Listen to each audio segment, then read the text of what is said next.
Alors, dans le fond, ce dont on voulait discuter aujourd'hui, est-ce que vous voyez bien l'écran déjà? Oui, on OK. voit bien, Mélanie. Super, parfait. Donc, l'idée, c'était vraiment de savoir la loi 56 que Madame Blais a fait à... Oh, arrêtez, c'est bon? Partage et impose. Vous le voyez toujours? Oui, on le voit toujours. OK, parfait. Bon, il me donne des drôles d'informations, mon, mon ordinateur. Je vais l'ignorer. Donc, l'idée, c'est que en juin de l'année passée, donc il y a un an, Madame Blais sort la loi 56, le projet de loi à l'époque 56, qui s'intitule Reconnaître et soutenir les personnes proches aidantes. Et donc, on voulait savoir un peu qu'est-ce qu'elle veut dire cette loi, qu'est-ce qu'elle inclut et quelles sont les étapes suivantes, dans le fond, à la loi. Mais avant de commencer, je veux rapidement présenter l'organisme que je représente. Donc, nous, le Regroupement des aidants naturels du Québec, le RANC, on est un organisme d'organismes, ce qui fait que c'est une des raisons pour laquelle peut-être vous ne nous connaissez pas.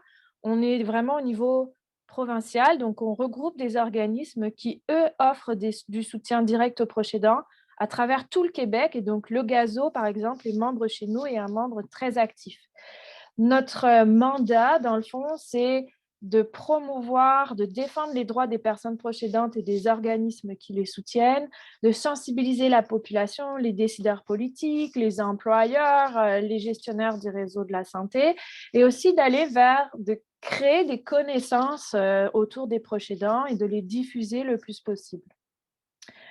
Ça m'amène à, dans le fond, qui sont les personnes proches aidantes parce qu'on a souvent une vision que c'est un aîné qui est proche aidant d'aîné, ce qui est quand même souvent le cas, mais 75% des proches aidants sont pour des aînés et il y a quand même 25% qui peuvent être pour un adulte, pour une personne en situation de handicap, pour un enfant, etc.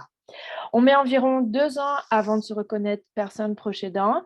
C'est aussi une des raisons pour lesquelles aujourd'hui, on estime qu'une personne québécoise sur 4 est proche aidant. Ça, c'est la statistique officielle. Mais il y a probablement plus de monde qui le sont, c'est juste qu'on ne le sait pas. Et il y a 15% des personnes proches aidantes qui ont moins de 15 ans. Et ça encore, c'est une estimation faible parce qu'il y a beaucoup de jeunes de moins de 15 ans qui ne savent pas qu'ils sont proches aidants, qui ne connaissent pas ce rôle-là. La proche aidance, c'est encore majoritairement un rôle qui est féminin, même si on s'approche d'une zone de parité, puisqu'elles sont 58% de femmes. Par contre, si on va plus loin que le chiffre, ce qu'on se rend compte, c'est qu'elles elles assument plus de tâches, des tâches plus complexes, plus traditionnellement associées au rôle des femmes. Et donc, ça a un impact souvent plus grand sur la charge mentale qu'elles peuvent vivre ou sur les répercussions comme le stress, la réduction des loisirs, etc. Et elles sont plus nombreuses par rapport aux hommes à estimer qu'elles n'ont pas eu le choix d'assumer ce rôle qu'on leur a imposé. Et puis sur l'aspect financier, donc si vous travaillez ou vous avez travaillé pendant que vous étiez aussi proche aidant, ben, on estime que ça amène une perte de revenus de 16 000 dollars par année si vous n'avez pas quitté votre travail. Hein. Là, c'est dans le cas où vous continuez. Il y a 57% des personnes proches aidantes qui travaillent, ça représente une personne sur trois sur le marché de l'emploi. Et en fait, que les personnes proches aidantes travaillent ou pas, on se rend compte qu'ils sont 20% à vivre de l'insécurité financière et que les crédits d'impôt qui existent actuellement, que ce soit au fédéral ou au provincial, touchent très peu de personnes finalement, donc 3,6% pour le crédit fédéral et un peu plus que 5% pour le crédit provincial. Et surtout que ça rembourse très peu finalement de la perte de salaire ou du coût additionnel d'être proche aidant. Alors, avant cette loi 56, qu'est-ce qui existait pour les proches aidants? J'aurais envie de vous dire, pendant longtemps, c'était seulement la Charte des droits et des libertés qui venait un peu dire que les proches aidants avaient le droit comme tous les Québécois finalement. Donc, on ne reconnaissait pas le fait que leur rôle puisse avoir des impacts différents, des enjeux différents. Donc, à travers cette charte-là, il y avait le respect des droits économiques et sociaux, comme le droit au logement, le droit à la santé, le droit à un niveau de vie décent. Pourtant, comme ces droits-là ont un statut moins important que les autres droits fondamentaux au Québec, ben, c'était plus facile de ne pas vraiment les appliquer. Et toujours avant la loi 56, la seule loi qui parle des personnes proches aidantes au Québec, c'est la loi des normes du travail de juin 2018 qui donne quelques droits aux personnes proches aidantes sans toutefois dire qui sont les personnes proches aidantes. Donc, on voit que jusqu'à 2018, c'est complètement invisible. Et ensuite, c'est une reconnaissance qui est très petite, liée à un contexte très particulier. Ça veut dire qu'il va toucher potentiellement 57% des personnes proches aidantes au Québec. Et qu'est-ce que ça fait de ne pas avoir de loi, de ne pas avoir de structure de reconnaissance? Ben, c'est que dans le fond, ce que la première vague a démontré très fortement, mais qui existait déjà avant, c'est que le peu de services qui existent, le peu de soutien qui est présent du point de vue gouvernemental, j'aurais envie de dire, ben, en temps de crise, ça s'écroule. Et on a fait un sondage auprès de 467 personnes proches aidantes suite à la première vague pour un peu savoir comment ça allait, comprendre un peu c'était quoi les besoins. Et ce qui a vraiment été, ce qui a vraiment popé, c'est que pendant cette période-là, 28% des personnes proches aidantes n'ont pas reçu de soutien alors qu'elles en recevaient auparavant. 22% auraient aimé du soutien aux tâches ménagères, ce qui leur a été enlevé parce que c'était considéré comme non médicalement requis. 18% du répit à domicile, 16% du répit hors domicile. Et donc, on voit que c'est ça, on a coupé auprès des proches aidants parce que il n'y avait pas de levier légal pour dire ben non, tu ne peux pas m'enlever, c'est mon droit à moi d'avoir ce soutien-là. Tout ça, bien sûr, ça a entraîné un épuisement physique, un épuisement mental accru. Et au niveau financier, toujours pour ce même sondage-là, ben, vu que ce qui existe, c'est basé sur la compensation de la perte de revenus liée au travail, ben, quand on ne travaillait pas avant, on n'a pas plus. Quand on est obligé de s'arrêter définitivement parce quand on était à la retraite, je veux dire, on n'a pas plus. Et donc, il y a 64% des personnes proches aidantes qui ont reçu aucune aide financière pendant cette pandémie-là, cette première vague, alors qu'ils sont 57% à avoir senti que c'était ponctuellement un problème, cet aspect financier-là, et qui sont 20% à avoir vu une augmentation de leurs dépenses. Et encore une fois, comme il n'y a pas de loi, il n'y a pas de reconnaissance des proches aidants, eh bien, il n'y a pas de levier juridique, légal pour aller dire ben non, ces droits-là, on les veut et on en a besoin. Donc, depuis 2018, le RANC, nous, on réfléchit un peu à ça. Ça fait longtemps qu'on dit qu'on veut une politique de soutien aux proches aidants et on avait ciblé, dans le fond, 5 principes afin d'arrêter d'avoir des politiques qui parlent des personnes qu'on aide et par la bande qui abordent les proches aidants, mais bien qu'il y ait une politique qui soit centrée sur les besoins des personnes proches aidantes, sur leur situation personnelle et ce dont ils ont besoin. Donc, je ne vais pas rentrer dans le grand détail, mais c'est pour vous dire un peu d'où on part, parce que la loi s'est très fortement inspirée de ce qu'on avait proposé en 2018. Donc, la première chose, c'est le choix libre, éclairé et révocable d'être proche aidant, avec la possibilité de moduler, dans le fond. Si vous, je dis n'importe quoi, mais vous n'êtes pas à l'aise à l'idée de donner le bain à la personne que vous aidez parce que vous n'êtes pas à l'aise avec la nudité, eh bien, vous devriez pouvoir dire non, moi, je ne veux pas faire ça. Et le réseau de la santé doit mettre en place un service pour que vous n'ayez pas à le faire. Il y avait reconnaître l'expertise, puis j'aurais dû le mettre au pluriel, les expertises des personnes proches aidantes, parce que vous êtes au quotidien avec la personne que vous accompagnez. La plupart, vous avez appris tout le nom des médicaments qu'ils utilisent. Vous savez, quand il y a le changement de tel préposé, ça débalance tout, ça crée des problèmes. Donc, votre voix est extrêmement importante pour les soins. Mais aussi, vous êtes, vous, plus en mesure de dire, moi, j'en peux plus, je suis épuisée. Fait que quand vous le dites, il faut qu'on puisse, encore une fois, vous remplacer. Ça amène au troisième point, c'est l'évaluation Mélanie, régulière. Oui, excuse-moi de t'occuper, mais je viens de remarquer, le PowerPoint, il ne change pas. Je ne sais pas OK. si c'est juste moi, mais, Haha. parce que là, j'ai remarqué que tu disais point 1, 2, 3, puis j'ai juste le même, c'est la page titre. Fait que je ne sais pas, peut-être que ton ordinateur ne te faisait pas défaut tantôt. Non, ouais, moi, il me disait que tout allait bien. Fait que je recommence. C'est dommage, vous avez loupé plein de choses. Bon, de toute façon, on pourra vous l'envoyer, là, le PowerPoint, il n'y a pas de problème pour ça. Je vais pouvoir l'envoyer aux gens Ouais. qui sont inscrits. Par contre, pourquoi? Voilà, j'en étais là. Donc, j'étais dans le fond, l'idée, c'est aussi d'avoir une évaluation régulière de vos besoins, de votre état de santé à vous et le droit au service pour vous soutenir, vous accompagner là-dedans.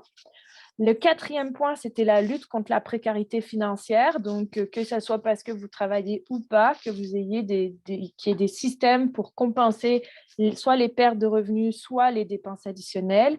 Et enfin, le cinquième point, c'était développer les connaissances en proche-aidance, créer des synergies, donc créer un observatoire de la proche-aidance. Donc, ça, c'est ce qu'on avait proposé en 2018. Nos revendications à l'intérieur de ça, c'était de dire aujourd'hui, on veut que toutes les personnes proches aidantes soient reconnues, peu importe leur âge à elles, l'âge de la personne qu'ils aident, la raison de la maladie, la raison de santé, que peu importe que la personne que vous aidiez, elle soit à son domicile, à votre domicile ou dans un CHSLD, une RPA ou quoi.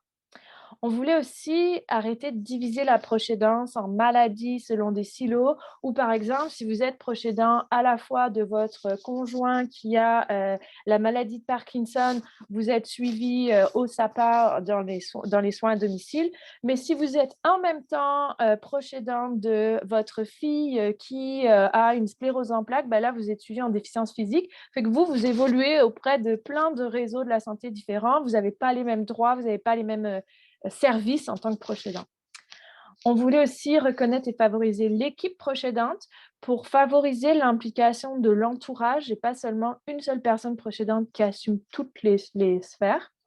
Englober toutes les sphères de la vie, incluant la lutte contre l'épuisement et l'appauvrissement. Et ça, c'était vraiment une demande qu'on avait très, très forte, qui était, je vais un peu faire du spoiler là, mais initialement, ce n'était pas si présent que ça dans la loi qui a été déposée et c'est un des amendements qu'on a eu. Et puis, on voulait surtout changer le paradigme parce qu'aujourd'hui, il y avait cette croyance que ne rien faire coûtait moins cher. Ne pas soutenir les proches aidants, ça nous rapportait de l'argent puisque dans le fond, ils travaillent gratuitement à la place du réseau de la santé, puis qu'eux, ils se débrouillent avec leurs propres besoins. Et donc, il y avait vraiment une vision utilitaire de quand on cherche à soutenir le proche aidant, c'est pour s'assurer qu'il donne des bons soins ou qui continue son rôle le plus possible parce qu'on ne veut pas que la personne elle aille en hébergement ou quoi, plutôt de se dire on veut soutenir le proche aidant parce que c'est une personne à part entière et qu'elle a des besoins. Donc ça amène à la loi 56. Partant de tout ce qui avait été écrit, il y a cette loi-là, donc comme je disais, qui vise à reconnaître et soutenir les personnes proches aidantes. Elle s'adresse effectivement à toutes les personnes proches aidantes. Elle définit qu'est-ce qu'une personne proche aidante pour la première fois. Elle oblige d'avoir une politique nationale qui a été diffusée le 22 avril 2021, donc je vais vous la présenter aussi. Elle oblige d'avoir un plan d'action qui soit diffusé au maximum un an après l'adoption de la loi, donc il devrait sortir le 28 octobre au plus tard. Et puis, ce plan d'action doit être vu tous les 5 ans. Cette loi, elle définit les principes directeurs de la politique nationale. Elle crée l'Observatoire de la proche aidance, donc dans une vision de recherche, qui a aussi pour mandat d'analyser les impacts de la loi. Ça veut dire que jusqu'à maintenant, la plupart des lois qui existent au Québec, on analyse est-ce qu'on a fait ou pas fait les actions. Là, il y a une obligation d'analyser est-ce que l'action que j'ai faite, elle est positive ou négative pour les personnes. Donc, c'est quand même quelque chose d'intéressant. Alors, quelles sont les valeurs véhiculées dans la loi? Et c'est écrit en gros, c'est de reconnaître l'apport que les personnes proches aidantes font à la société. Et donc, la loi dit que le gouvernement, la société québécoise doit reconnaître ce que vous faites pour la société et pour la personne que vous aidez. C'est de reconnaître qu'il y a des répercussions possibles de la proche aidance sur votre qualité de vie pendant et après la fin de la proche aidance. C'est de reconnaître qu'il y a des contextes différents de proche aidance, des vécus différents, des réalités différentes, et donc il faut s'adapter à ce que vit la personne proche aidante tout au long de son parcours et non pas à un moment X seulement. Et puis, c'est de reconnaître que dans le fond, les proches aidants doivent bénéficier d'une solidarité sociale pour être soutenus. Donc, dans le fond, que la société québécoise doit soutenir ces personnes proches aidants, pas juste les reconnaître une bonne tape dans le dos. Donc, on voit que contrairement à d'autres lois qui ont été passées ailleurs au Canada, comme au Manitoba, qui incluent seulement auto-reconnaissance et reconnaissance, là, il y a une volonté de dire on va aussi mettre du soutien en place. Donc, il y a 7 principes directeurs: le droit à la dignité, la sollicitude et la bientraitance, la reconnaissance de l'apport et l'importance de soutenir les personnes proches aidantes. Donc ça, on va dire, c'est des grands principes. Après, un peu plus concret, il y a favoriser la santé et le bien-être des personnes proches aidantes, notamment au niveau de la précarité financière. Donc, considérer la diversité des types de DIAD, des étapes de la trajectoire, etc. Reconnaître l'expertise de la personne proche aidante et créer des synergies de partenariat entre les proches aidants, le réseau de la santé ou les proches aidants, les employeurs, etc. Respecter les volontés, les capacités des proches aidants à offrir le soutien qu'ils veulent ou qu'ils peuvent. Et puis, favoriser les partenariats entre les différents ministères, les organismes, enfin tous les acteurs qui évoluent dans le milieu de la proche aidance. Et suite à ces 7 principes, il y a 4 orientations. Donc, favoriser la reconnaissance, l'auto-reconnaissance et la mobilisation des acteurs. Donc, à travers ça, on voit sensibiliser à la société, démontrer le rôle, les apports, la diversité des proches aidants, soutenir toutes les sphères de la vie des proches aidants, faire des actions concertées entre les différents acteurs. Il y a partager l'information, promouvoir les ressources pour les personnes proches aidantes et le développement des connaissances. Donc, répondre aux besoins, donc mieux former et informer les personnes proches aidantes elles-mêmes, mieux former et informer les acteurs concernés et soutenir la recherche et le transfert des connaissances. Il y a développer des services de santé et des services sociaux pour les personnes proches aidantes en partenariat. Donc, ça vient un peu, je dirais, changer. Aujourd'hui, quand vous allez dans le réseau de la santé, peut-être vous avez vécu ça, si vous signifiez que vous avez un problème, bah, c'est déjà arrivé qu'il y ait des proches aidants qui se fassent dire: «Mais moi, pour moi, vous n'êtes pas mon client, c'est la personne que vous aidez qui est mon client, fait que je ne peux rien faire pour vous». Cette loi vient dire: «Non, la personne proche aidante est un usager comme la personne qui est vieillissante, qui est malade, qui a un handicap, etc.» Donc, les approches partenariales, ça vise à tenir compte des savoirs et tenir compte de leur volonté, leur capacité d'engagement. Et puis, la 4e orientation, c'est créer des environnements soutenants qui favorisent le maintien ou l'amélioration des qualités de vie des proches aidants. Donc, c'est favoriser l'équilibre entre la proche aidance et les autres sphères de la vie, c'est éviter la précarisation financière, etc., etc. Donc, ça, c'est ce que dit la loi, dans le fond. C'est ce qu'elle impose au plan d'action et à la politique. Cette loi-là, elle vient aussi créer des instances. Donc, le comité de suivi à l'action gouvernementale, ça, elle existait déjà. C'est entre autres ce comité qui a permis que la loi existe. Et elle crée le comité des partenaires qui est avec des organismes qui œuvrent en proche aidance, des personnes proches aidantes et des membres du gouvernement qui visent dans le fond à faire des consultations, à s'assurer que ce qu'on met en place est effectivement faisable ou est un besoin. Et puis, elle crée l'Observatoire québécois de la proche aidance, donc qui est plutôt donc qui est de la recherche dans le fond. Donc, c'est sur du long terme. Et puis ça, chaque 5 ans, ça doit être évalué. Donc, le comité des partenaires, l'observatoire doivent donner un rapport de où ils en sont, qu'est-ce qui se passe, comment ça se passe. Et inversement, la ministre ou le ministre doit chaque année faire un rapport et aux 5 ans, revoir le plan d'action, revoir la politique si c'est nécessaire. Et alors là, il y a beaucoup de gens qui ont dit: «Oui, pourquoi pas une politique? Pourquoi est-ce qu'il fallait passer par une loi? C'est une perte de temps parce que là, il faut que l'Assemblée vote, alors qu'une politique, c'est la ministre qui la dépose et c'est fini, ça s'arrête là, il n'y a pas vraiment de débat». Alors, oui, ça a été une perte de temps. La loi a été présentée en juin, elle a été adoptée en octobre. c'est à peu près 6 mois. Ce qu'il faut savoir, c'est que c'est la loi qui a été le plus rapidement adoptée au Québec quand même. Donc, imaginez, d'autres lois peuvent prendre parfois des années. Mais c'est vrai que c'est quand même long et que les besoins, c'est tout de suite, c'est maintenant, et que tant que le plan d'action n'est pas sorti, ça fait loin, dans un an. Seulement, une politique, là, si un gouvernement, ça ne lui tente pas, il le prend, il le tablette, ça s'arrête là. Alors que la loi 56, ça oblige tous les gouvernements futurs à appliquer cette loi-là avec les orientations qui sont dans cette loi. Ça veut dire que, par exemple, il n'y a aucun gouvernement qui pourrait dire « Moi, je ne veux pas faire la lutte contre la précarité financière ». Non, c'est obligatoire, c'est écrit dans la loi. Après, il peut le faire d'une manière ou d'une autre, mais d'y penser, de mettre des actions dans ce sens, c'est obligatoire.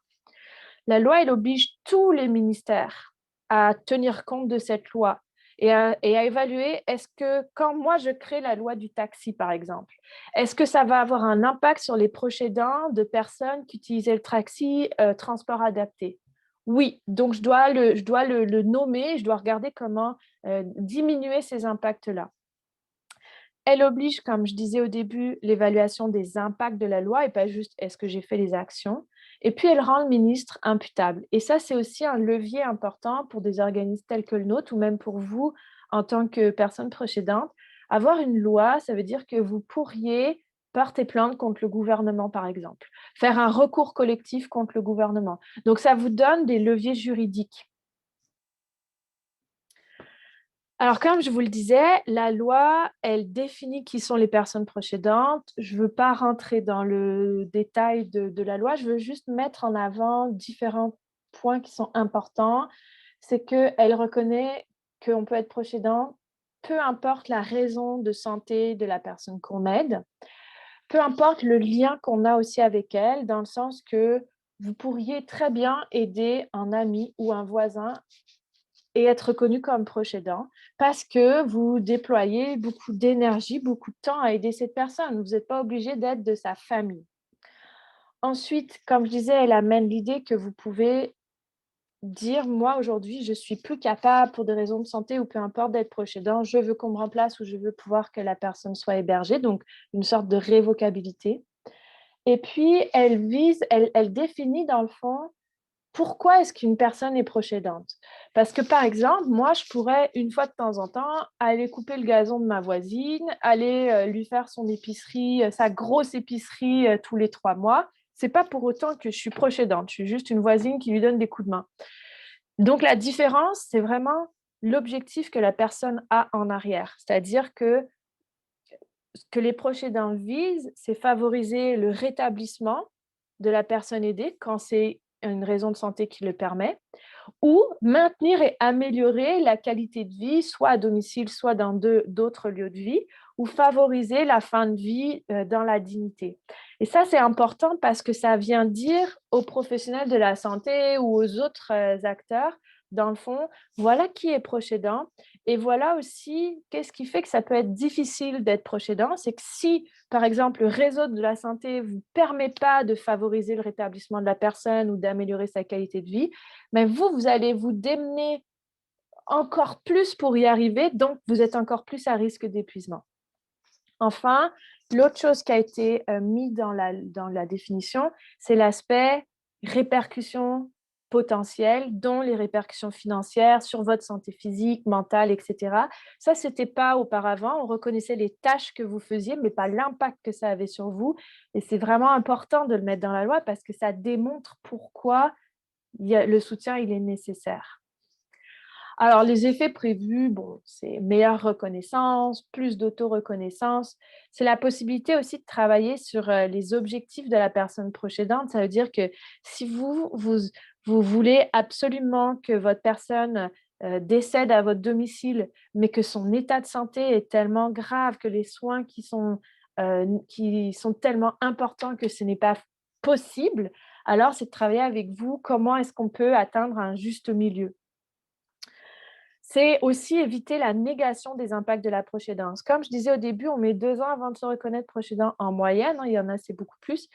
Mais on peut se reconnaître proche aidant tout en ne reconnaissant pas que dans le fond, ça a des répercussions sur notre vie. Donc là, c'est aussi ça. Et puis, après, on nous a souvent dit, oui, bon, le problème, c'est que là, un peu tout le monde peut être proche aidant.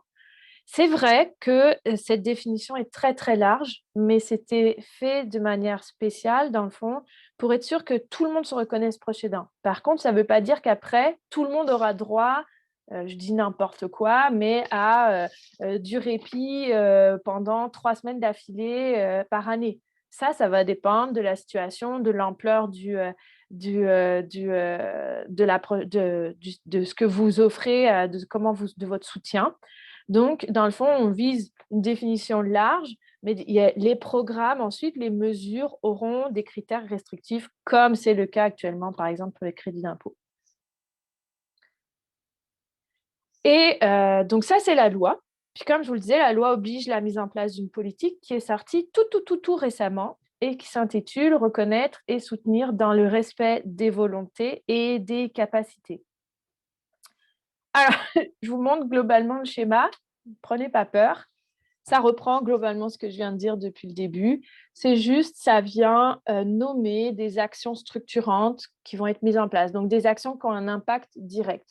Sachant que la politique, elle est là pour 5 ans. Ce n'est pas le plan d'action. C'est encore quelque chose de plus conceptuel, on va dire. Et donc, j'ai ressorti les actions structurantes qui sont nommées dans la politique. Donc, par rapport à l'axe 1, reconnaissance, autoreconnaissance et mobilisation, dans les actions structurantes, la politique dit que à partir d'aujourd'hui, la Semaine nationale des personnes proches aidantes est reconnue officiellement par le gouvernement et c'est la première semaine entière de novembre. Et voici son objectif, mettre en valeur le rôle des proches aidants, sensibiliser la population et les pouvoirs publics au rôle et aux besoins des proches aidants et soutenir les intérêts des proches aidants. La deuxième action structurante, c'est probablement que vous avez appelé déjà la ligne Info Aidant à un moment ou à un autre, ou peut-être que vous savez que le GAZO reçoit du financement de cet organisme, donc qui s'appelle l'Appui, qui jusqu'à maintenant était seulement pour les personnes proches aidantes d'aînés, et là aujourd'hui s'ouvre à tout type de proches aidants.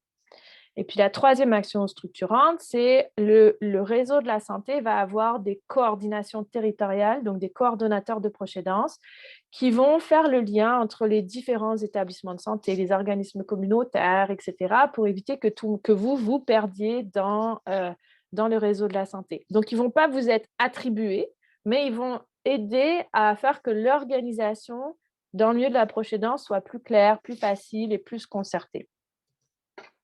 Je vais dans le mauvais sens. L'axe 2, qui était le partage d'informations, promotion des ressources et développement des connaissances. Donc ça, c'est l'axe 2 de la loi. Donc la politique dit on va mettre des actions aidant les personnes proches aidantes à identifier leurs besoins d'information, donc vous permettre de mieux cibler de quoi vous avez besoin comme information et de savoir quelle formation ou quelles compétences vous avez besoin et donc de mettre en place des activités pour que vous puissiez les acquérir. Elle va viser aussi et surtout à former et informer les acteurs, que ce soit du milieu d'éducation, du travail ou de santé et services sociaux, et puis à soutenir la recherche et le transfert des connaissances à travers l'observatoire, comme je vous l'ai dit, mais ça, c'était déjà dans la loi. L'axe 3, c'était développer des services de santé et des services sociaux.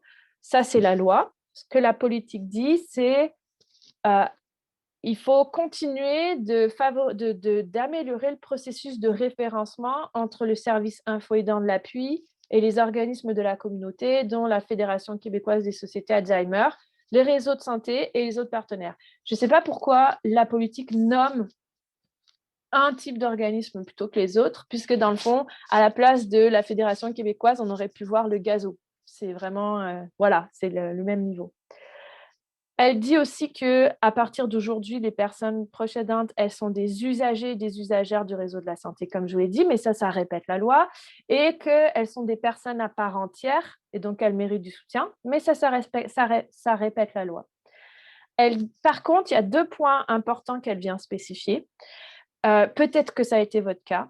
Elle dit que le soutien offert aux proches aidants s'applique même quand la personne que vous aidez ne reconnaît pas qu'elle est malade et ne reconnaît pas que du coup vous êtes une personne aidée, une personne proche aidante. Et l'autre chose qu'elle dit, c'est vous êtes considéré comme une personne proche aidante qui a le droit à du soutien, même si le diagnostic n'est pas possible ou pas encore fait, réalisé parce que vous êtes en début de processus et les tests commencent. Fait que ça, c'est quand même deux apports qui n'étaient pas présents dans la loi et qui peuvent changer des situations. Enfin, elle parle des ouvertures des maisons Gilles Carle. Je ne sais pas si vous savez ce que c'est, mais c'est des maisons de répit, dans le fond, où vous pouvez aller soit tout seul, soit avec votre personne aidée pour quelques jours. Elle parle de la bonification des services actuels, donc tout ce qui est répit, dépannage, services psychosociaux, information et formation de personnes proches aidants. Et elle met en place une formation spécifique par d'autres proches aidants pour les personnes proches aidantes en soins de fin de vie. Elle rehausse le programme de soutien aux personnes proches aidantes en soins de fin de vie avec, entre autres, un soutien financier pour les frais de transport. Et elle démarre des centres de jour en maison de soins palliatifs. Donc ça, c'est les mesures que le gouvernement nomme dans la politique. Il y en aura d'autres dans le plan d'action qu'on ne connaît pas encore. Et enfin, l'axe 4 de la loi, qui était développer des environnements favorisant les conditions de vie, l'équilibre, dont éviter la précarité financière. Voici ce qu'elle nomme en plus, c'est que pour pouvoir que les proches aidants ne s'associent pas exclusivement à leur rôle de proche aidant, il faut permettre de soutenir leur santé et leur bien-être. Pour ça, il faut favoriser la conciliation proche aidance, vie personnelle, travail ou études. Que les ministères et les organismes doivent déterminer quels leviers ils ont à leur possession pour faire ça. Et que dans le fond, il y a déjà, parce que c'est déjà fait, l'élargissement et la bonification du crédit d'impôt. Donc, le crédit d'impôt qui est passé l'année passée de 1 500 à 2 500, de 1 000 à 2 500, je ne sais plus exactement, mais qu'aujourd'hui à 2 500. Et le fait qu'avant, si vous étiez le proche aidant de vos conjoints, vous deviez avoir 70 ans pour en bénéficier, alors que là, ça, c'est fini. Fait que même si vous avez 65 ans, vous y avez enfin droit. Je suis allée dans le mauvais sens. Que sait-on du plan d'action aujourd'hui? Pas grand-chose, à part qu'il doit sortir, comme je vous l'ai dit, en octobre. Dans la loi, l'article 44 dit que le premier plan d'action, donc pour les premiers 5 ans, il y a l'évaluation des besoins des proches aidants avec la mise en place d'un plan d'accompagnement. Il y a l'évaluation de la pertinence, de la faisabilité d'un statut légal. Donc, un statut légal, c'est quelque part dans une loi, on vient dire quels sont les droits des personnes proches aidantes, mais aussi quelles sont les obligations qu'ils peuvent avoir. Il y a la révision de l'appui et le prolongement de son financement. Donc, ça, c'est ce que je vous ai expliqué tout à l'heure. Et puis, il y a est-ce que c'est pertinent, faisable d'avoir un registre des personnes proches aidantes. Donc, un endroit où vous auriez votre nom, puis si vous demandez le crédit d'impôt, ah oui, on voit que vous avez été enregistré comme proche aidant. Le reste, c'est pas mal ce que je vous ai dit. La chose à ajouter, c'est que le comité des partenaires dont je vous ai nommé, là, qu'il y a des proches aidants qui vont être dessus, qu'il y a des organismes, vont participer à l'élaboration du plan d'action. La difficulté, c'est qu'aujourd'hui, il n'est toujours pas créé et que le plan d'action doit être sorti avant le 28 octobre. Donc, on va voir ce que ça va donner. Donc ça fait le tour de qu'est-ce que la loi, qu'est-ce que la politique, qu'est-ce qu'il y a dedans